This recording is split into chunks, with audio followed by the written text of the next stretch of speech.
Será que finalmente será pautada uma anistia ampla, geral e restrita? Ou será que não? Bom, você vai entender tudo nesse vídeo aqui, então já chega dando aquele like para ajudar na divulgação.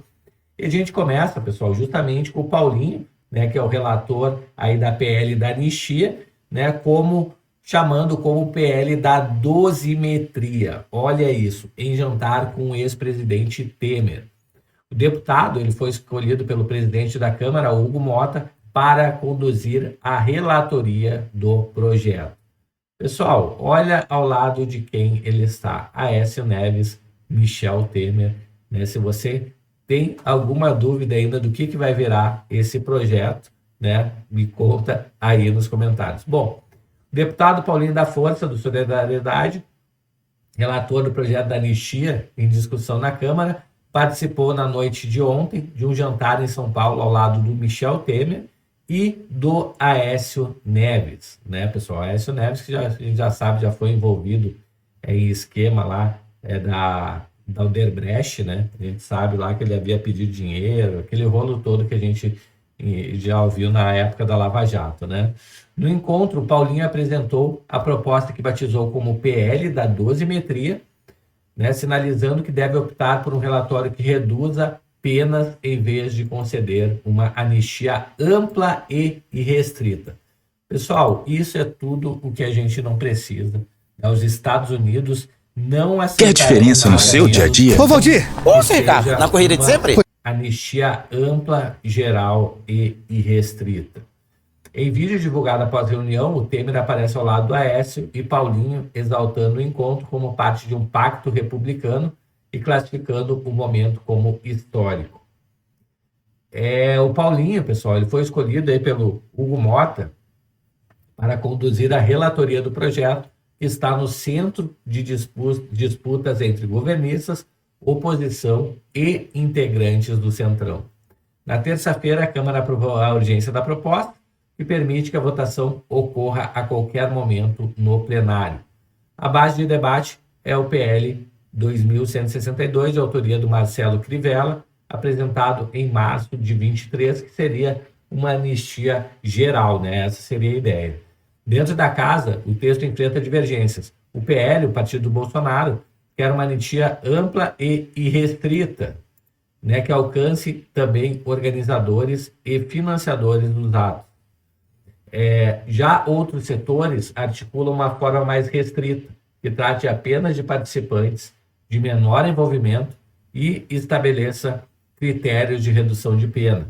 A definição do teor final da proposta deve ser o próximo embate no Congresso e deve marcar a condução de Paulinho em uma das votações mais aguardadas da legislatura. Tá aí, pessoal. Então, muita briga ainda por vir, né? Você já que tem o e-mail aí, o contato do seu deputado, né? Cobre ele por uma anistia, pessoal, que você acredite, né? Se é uma dessa da dosimetria, né? Ou se é uma ampla, geral e restrita, cobre aí o seu deputado. Próxima notícia, pessoal, a gente vê aqui o Marcelo Crivella, que foi o autor real do PL da anistia lá em 2013, né? Só um pouquinho aqui. Falando aqui, né, pessoal, justamente sobre as penas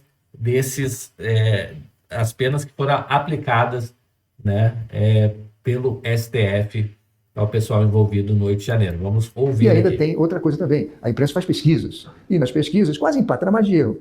Tem gente que não, sou contra a anistia. Totalmente. Mas não pergunta para eles se eles são favoráveis a apenas de 27 anos para quem tem 70 anos. Eu pergunto, Capelli, isso não é sentença de morte? Isso não é prisão perpétua? Nos últimos 70 anos, nós achamos que as penas devem ser reeducativas para as pessoas saírem dali e não cometer os mesmos crimes e servir de exemplo para a população. Mas ele vai sair vivo. Quem tem 74, 75, ele anda com quase 80... Bolsonaro teria 97 anos. Vai morrer ali, ainda mais que levou uma facada e tem problema até, inclusive, de câncer de pele. Eu acho que a justiça é uma balança. Está lá o símbolo da Justiça Suprema, olhos vendados de uma balança. Tem que ver o que a pessoa fez de bom, o que a pessoa fez de mal. E se a gente colocar na balança, todos eles prestaram grande serviço à nação, pode ser que tenham errado em conversar, em passar e-mail, em planejar, fiscal, punhal verde e amarelo, aquelas maluquices. Mas nada disso foi executado. Portanto, essas penas, gostaria que nós todos do Supremo pensássemos como o Fux. Mas se não há essa unanimidade, não vamos deixar que o ótimo atrapalhe o bom. Vamos reduzir as penas. Tá aí, pessoal. Então, Marcelo Crivella, né, tentando pelo menos reduzir as penas, né? Já que imagina o Bolsonaro com 70 anos, cheio de problema de saúde, né, pessoal? É bobagem pensar que ele duraria, né, para cumprir uma pena que nem essa. Seria realmente decretar uma pena, prisão perpétua para uma pessoa de 70 anos, né, com 27 anos de prisão. Pessoal, próxima notícia aqui, né? A gente vê agora as tarifas, né, dos Estados Unidos, né? Finalmente foi descoberto que o governo realmente não demonstrou qualquer interesse em negociar as tarifas, né? E os empresários aqui no Brasil que lutem e paguem seus impostos, né? Então vamos ouvir aqui. A apuração que eu tenho aqui é de que um foco muito importante assim de hostilidade ao Brasil é o Marco Rubio, secretário de Estado, e ele está cercado de pessoas que ficam sabendo sobre os discursos que o presidente Lula faz, tanto na China, na Rússia, quanto no Brasil. E mesmo esses discursos que ele tem feito no interior do Brasil chegam até o Marco Rubio. E o Marco Rubio realmente ele adquiriu uma verdadeira ojeriza pelo governo Lula. Então, esse é um foco bastante importante, assim. E neste momento não adianta tentar uma conversa entre o Lula e o Trump, ou entre o chanceler brasileiro e o secretário de Estado americano. Realmente há uma animosidade muito grande neste momento. Essa oportunidade já passou. Estou fazendo aqui uma análise e nenhum tipo de juízo de valor sobre se está certo ou se está errado. Estou dizendo assim, essa oportunidade já foi perdida um tempo atrás com os discursos do presidente Lula, em que foi levado para o presidente Trump como sendo tentativas do Lula de humilhar o Trump. E isso, inclusive, foi comunicado hoje aos senadores brasileiros, que foi explicado isso para os senadores brasileiros, que a situação política é realmente muito ruim e que agora o que...